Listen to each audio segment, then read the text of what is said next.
महाराणा भूपाल चिकित्सालय में विवाद की स्थिति तब उत्पन्न हो गई जब एम्बुलेंस चलने वाली दो यूनियन आमने सामने हो गई। महाराणा प्रताप यूनियन के मुकेश वर्मा का कहना है कि अभी अस्पताल परिसर में दो एम्बुलेंस हर वक्त उपलब्ध रहती है, जो मोर्चरी तथा इमरजेंसी के बाहर तैनात रहती है।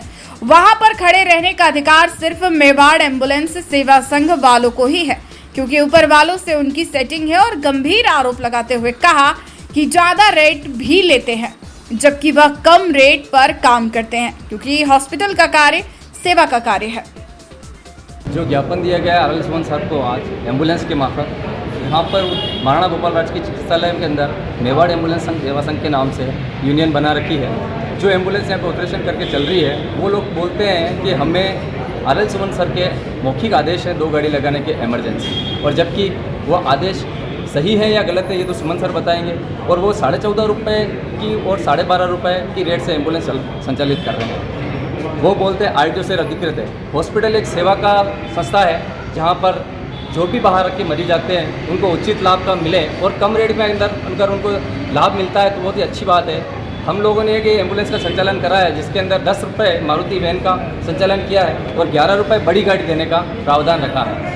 जबकि वो मेवाड़ एम्बुलेंस वाले 12.5 रुपये प्रति किलोमीटर की दर से वैन का संचालन कर रहे हैं और 14.5 रुपये की दर से बड़ी गाड़ी टवेरा क्रूजर एम्बुलेंस का संचालन कर रहे हैं। हम ये चाहते हैं कि पूरे उदयपुर नगर निगम क्षेत्र के दायरे में हम सर्व समाज की मृतक शव को निःशुल्क छोड़ने का हमने प्रावधान किया है, और मारुति वैन 10 रुपये किलोमीटर से चलाएंगे और 11 रुपये से टवेरा क्रूजर बड़ी गाड़ी चलाएंगे। जब आपके 10 रुपये और 11 रुपये में रेट पहुँचा रही है, तो वो लोग 14 रुपये इत्यादि वसूल कर रहे हैं, तो इस पर हॉस्पिटल प्रशासन ने कभी कोई वो नहीं करा क्या? अभी तक तो कोई भी कार्रवाई नहीं करी है। अच्छा। अभी तक कोई कार्रवाई नहीं करी, और उन्हें वहाँ पर टीबी क्लिनिक के स्थान पर वहाँ पे एम्बुलेंस स्थान दे रखा है, केबिन लगा रखा है, वहाँ पर दिन रात हॉस्पिटल परिसर में केबिन? हॉस्पिटल परिसर के अंदर एक केबिन लगा रखा है, बकायदा वहाँ लिखा हुआ है मेवाड़ एम्बुलेंस सेवा संघ के नाम से, और रेट लिस्ट भी लगी हुई है। आप वहाँ पे जाके रेट लिस्ट चेक कर सकते हैं।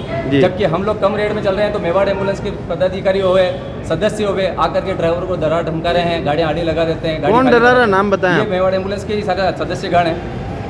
ये कम से कम 35-40 जने हैं सर, और इस तरह की हरकत कर रहे हैं। कम से कम रेट के अंदर किसी भी मरीज को लाभ लेने के लिए बिल्कुल होने ही नहीं दे रहे हैं, जबकि कोई भी संस्था आगे उतर रही है तो संस्था को आगे नहीं आने दे रहा है। अच्छा, हम तो यही चाहते हैं कि मरीजों को महाराणा भोपाल राजकीय चिकित्सालय में बाहर के MP से भी आते हैं, गुजरात से भी आते हैं, बागड़ क्षेत्र से भी आते हैं, मालवा से आते हैं, सभी जगह से आते हैं मरीज यहाँ पर। हम ये चाहते हैं उन सभी को कम रेट के अंदर एम्बुलेंस की सुविधा मिले। अब क्या आश्वासन दिया RL सुमन साहब ने? RL सुमन सर ने अभी आश्वासन दिया कि हमने कोई मौखिक आदेश नहीं दे रखे हैं, और जब तक प्रीपेड के नहीं आते हैं आप भी लगाएं। अगर कोई भी आपको हटाता है तो हमें आप आकर के उसकी सूचना दें, तो इस पर हम आपकी लीगल कार्रवाई करेंगे। ठीक। हम ये चाहते हैं कि हमारी भी संस्था को और से 2 गाड़ी लगाने का इमरजेंसी हो, और मुर्दाघर शव वाहन के वहाँ पे 2 गाड़ी लगाने का प्रावधान दिया जाए, जिसमें हमने जो 2 गाड़ी निःशुल्क के लिए लिखा है कि 1 गाड़ी मुर्दाघर खड़ी करवाएं और 1 इमरजेंसी कराएं, जो बिल्कुल उदयपुर नगर निगम क्षेत्र में बिल्कुल निःशुल्क छोड़ेगी सर्व समाज के मृतक शव को। दूसरी तरफ मेवाड़ एम्बुलेंस सेवा संघ के बाबू खान का कहना है कि सभी का वेलकम है। वे लोग संगठन में विश्वास नहीं रखते हैं, हमसे अलग हुए लोग हैं। उनके अंदर दलालों से सेटिंग है, जिसकी वजह से उन्हें कहीं खड़ा रहने की जरूरत भी नहीं पड़ती। पैसा पानी में भी रास्ता बना देता है। दलालों को पैसा देते हैं और गाड़ी बुक हो जाती है, जबकि हम संगठन में विश्वास रखते हैं। यहाँ एक व्यक्ति का नंबर हर तीसरे दिन आता है। जी भैया, आज कुछ एम्बुलेंस चालकों के द्वारा अधीक्षक साहब को एक ज्ञापन दिया गया, जिसमें उन्होंने कहा कि मेवाड़ एम्बुलेंस सेवा संघ वाले रेट जो है ज़्यादा रेट लेकर जो मरीजों को और मरीजों के परिजनों को परेशान करते हैं। इस पर आपका क्या कहना है? मेवाड़ एम्बुलेंस में बाबू खान, मेवाड़ एम्बुलेंस सेवा संघ, गवर्नमेंट ने हमें जो अधीक्षक महोदय ने जो भी है वो रेट चस्पा कर रखी है, उससे ज़्यादा कहाँ ले पाएंगे हम, और उससे भी हम कम रेट में जा रहे हैं जी। और रोटेशन प्रणाली से 2 गाड़ी खड़ी करके चल रही है गाड़ी। ये रोटेशन प्रणाली सिर्फ आपकी एम्बुलेंस ही लगती है वहाँ, दोनों एम्बुलेंस? इसमें कोई लिखित में आदेश है क्या आपको? लिखित में आदेश है हमारे पास। कहाँ है आदेश? देता हूँ मैं आपको कॉपी। ठीक है, तो अधीक्षक साहब तो मना कर रहे हैं, कोई लिखित आदेश नहीं दिया उन्होंने? अधीक्षक आदेश इन्होंने नहीं दिया, अगले वालों जो पूर्व में थे उन्होंने दिया। अच्छा, उन्होंने आपको आदेश की कॉपी दे रखी है, उसकी वजह से आप लोग यहाँ पर 2 एम्बुलेंस रोटेशन में आप लोग चलाते हो? चला रहे। तो दूसरे जो एम्बुलेंस चालक है जो आपसे कम रेट में काम करते हैं, उनके साथ मारपीट भी करते हैं आप लोग? किसने मारपीट करी? कोई प्रूफ हो तो बताओ ना। वो तो कह रहे कल मारपीट करी। तो किसने करी? नाम होगा ना उसका कि उसने करी। तो वो अब लिखित में देंगे जब बताएंगे हाँ, आपको। लिखित में बता देना। आप यहाँ सब अब मेरा तो एक सिंपल सा आपसे प्रश्न है कि भाई अगर आपका जो यूनियन है वो भी यहाँ पर एम्बुलेंस चलाती है, बिल्कुल। दूसरी कोई यूनियन भी एम्बुलेंस चलाती है, तो रोटेशन में अगर 2 वाहन देने की परमिशन है तो एक वाहन आपका नहीं, एक उसका क्यों नहीं? भाई यहाँ आओ ना, हम तो सबको वेलकम करा, मगर सभी चले गए यहाँ से। जिनको अपने अलग ही चलना है वो अपने मन से चले गए सब। और अच्छा। कोई नंबर से नहीं चलना चाहता है, अपनी अपनी मर्जी से दादागिरी से चलना चाहता है। और यूनियन तो चाहती है कि सब आओ यहाँ, आप खड़े रहो, सब अपने अपने नंबर से चलो यहाँ पर। जी, ये मतलब आप लोगों के पास लिखित में आदेश भी है और आप कह रहे हैं कि सबका वेलकम है यहाँ पर बिल्कुल, कोई अगर दादागिरी। दीदी बुला रहे हैं। जी, आज चैनल के माध्यम से अपील भी कर दो उन लोगों से। बिल्कुल, मैं अपील करना चाहूँगा, जो बाहर हैं वो आइए। आप छोड़ के क्यों गए? आपको तकलीफ थी तो बताओ ना। जी, हम यहाँ बैठे हैं आपके लिए, सॉल्यूशन के लिए, कि आप बताओ कुछ तकलीफ हो तो। और मारपीट वाली बात गलत है। अब वो लोग ये कहते हैं कि आप लोग 14.5 रुपये में चलते हो, वो 11 रुपये में 12 रुपये में काम कर देते हैं। वो क्या पता कितने में चल रहे हैं, हमें क्या, हम तो बता के रेट और उससे कम में जा रहे हैं। अच्छा, उन्होंने एक इंजाम और ये भी लगाया है कि आपका पुलिस भी आपका समर्थन करती है। पुलिस को क्या आप करते हैं जो समर्थन पुलिस कर हमारे साथ समर्थन करती है कि भाई उनकी हमने तो जैसे ही पुलिस- गाड़ी वहाँ खड़ी रहती है उनको हटा देते हैं और आप लोगों को नहीं हटाते? हमें तो परमिशन दी है, इसलिए हम खड़े हुए हैं। अब एक दिन अपने नेतपाल सर आए थे, उन्होंने गाड़ी हटाई और गाली गुप्तार ये आके कर रहे हैं वहाँ कि हमने हटवाई। जी, वो ट्रैफिक वाले आए थे सर, उन्होंने गाड़ियाँ हटवाई, वो हटवा रहे हैं आके।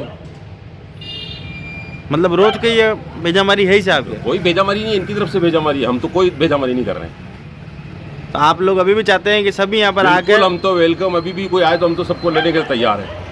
ठीक है। के उलट जब हमने अस्पताल अधीक्षक आरएल सुमन से बात की तो उनका कहना कुछ और ही था। शायद वह हर चीज में अनभिज्ञ थे या वे गुमराह बनना चाह रहे थे। उनका कहना है कि किसी भी तरह की कोई परमिशन नहीं दी गई, जबकि लिखित परमिशन मौजूद है। हालांकि पूर्व में जब इस विषय पर कार्रवाई हुई तब तत्कालीन अधीक्षक लाखन पोसवाल ने अपनी शक्ति का इस्तेमाल करते हुए उन्हें खारिज किया था। पर 2019 के बाद आरएल सुमन वहां के अधीक्षक हैं और 2020 की कलेक्टर की परमिशन एम्बुलेंस यूनियन वालों के पास है। इन सभी बातों से परे वह मीडिया को ही रिकॉर्डिंग ना करने की हिदायत देते रहे। उन्होंने यह भी कहा कि टेंडर आचार संहिता के बाद कभी भी जारी हो सकता है। बहरहाल देखना दिलचस्प होगा कि संभाग भर से आए लोगों की सहूलियत के लिए प्रशासन क्या कदम उठाता है। बात इतनी सी है कि अगर 2 यूनियन है तो दोनों को बराबर मौका मिले और रेट निर्धारित रहे, क्योंकि हॉस्पिटल में लोग अपनी खुशी से नहीं परेशानी से आते हैं और उनका शोषण स्वीकार नहीं है। जी सर, आज ये युवा मोर्चा द्वारा ज्ञापन दिया गया है कि एम्बुलेंस वहाँ पर ज़्यादा रेटें चस्पा की गई, जबकि कुछ लोग कम रेटों में चलने को तैयार है। इस पर क्या प्रतिक्रिया आपकी? देखिए, हमने ज़्यादा रेट किसी चीज़ की नहीं की है। राजस्थान सरकार की जो आरटीओ की लिस्ट है व्हीकल्स की, हमने वही वहाँ पे चस्पा की है कि ये एक गाड़ी की किसी की मैक्सिमम सीलिंग लिमिट है, चाहे वो 4 व्हीलर का है चाहे वो एम्बुलेंस का है, वो एक सीलिंग लिमिट है आरटीओ की, गवर्नमेंट की गाइडलाइन। और ये हमने आरटीओ की साइड से, आरटीओ से बात करके यहाँ पे लगाई। ये एक गाड़ियों की सरकार की एक लिमिट होती है कि इससे ऊपर नहीं लेगी, पर नीचे कोई भी यदि गाड़ी वाला यदि अपन उनको लगता है तो कितना भी रेट ले सकता है। ये उसका वो अपना लॉस बियर करके कर रहा है, मिलने जुलने वाला कर रहा है, रिश्तेदारी से कर रहा है, आप भले वो निःशुल्क छोड़े, उससे हमें कोई ऑब्जेक्शन नहीं। हमारा एक ही प्रश्न होता है, मरीज के साथ अन्याय नहीं हो, अनावश्यक उससे ज़्यादा वसूली नहीं की जाए, इसलिए हमने एक रेट लगाई है। गवर्नमेंट डिसाइडेड रेट ये है और इससे ज़्यादा नहीं लेनी, कम में तो भले वो निःशुल्क छोड़े। तो हमने ऐसा कोई वो नहीं है कि हमने कोई रेट गलत लगाई है, राज्य सरकार की रेट लाई है और कम छोड़ने वाला कम छोड़ सकता है, उसमें हमारा कोई ऑब्जेक्शन नहीं है। अब आए दिन हम देखते हैं कि सर इस वजह से मरीज वहाँ परेशान हो रहे हैं, आपस में ये लोग वहाँ पर लड़ाई करते हैं, दोनों एम्बुलेंस वाले। वो कहता है कि मैं इस रेट में मैंने बात कर ली। इस चीज़ की शिकायतें पहले भी कई बार हुई है, कई बार मीडियाबाजी हुई है इस तरीके से, और इसमें राज्य विधिक सेवा है, मतलब जो इसमें मजिस्ट्रेट साहब ने संज्ञान लेकर के यहाँ प्री पैड बूथ स्थापित करने के आदेश दे रखे हैं। जी। आचार संहिता से पहले हमने यहाँ पे इसका टेंडर कर चुके हैं, और जैसे भी आचार संहिता का भी आदेश खुलता है उसके बाद में इसका हो सकता है हम जल्दी से जल्दी ऑर्डर कर देंगे इसका जी। और जैसे आचार संहिता के बाद में ऑर्डर खुलता है तो उसके बाद में रेट वो हैं वो गाइडलाइन ये रहेगी, रेट तो यही रहेंगी राजस्थान सरकार की, बट ये है कि अनावश्यक जो लोग हैं या जो मर्जी एसोसिएशन की इस तरह की वो वहाँ पे पार्क नहीं कर पाएंगे, वो जो डिफाइंड है वही वहाँ पे पार्क करेंगे। अभी किसी भी तरह का हॉस्पिटल प्रशासन की तरफ से उन लोगों को कोई ऑथोराइज यहाँ पर एम्बुलेंस वाले नहीं है, ये सब स्वेच्छा से बैठे हैं। स्वेच्छा, ये ठीक है, अस्पताल है वहाँ पे गाड़ियाँ एम्बुलेंस होनी चाहिए, कई सालों से हैं यहाँ पे, और वो वहाँ पे कॉर्नर के ऊपर जो चले हैं वो हम अभी उनमें बहुत वो नहीं कर रहे, उनके लिए एक ही हमने गाइडलाइन दी है, इस रेट से ज़्यादा नहीं लेंगे और मरीजों के साथ में कोई भी दुर्व्यवहार की शिकायत। जब वे अधिकृत नहीं है तो उन्होंने हॉस्पिटल परिसर के अंदर केबिन लगा रखा है, उस पर आपने क्या एक्शन लिया? देखिए ये केबिन बहुत कई सालों से लगे हुए हैं इस तरीके से, पर अभी हमने जैसे भी टेंडर डालेंगे उसके बाद में इसकी आगे की कार्रवाई की जाएगी। ठीक है सर।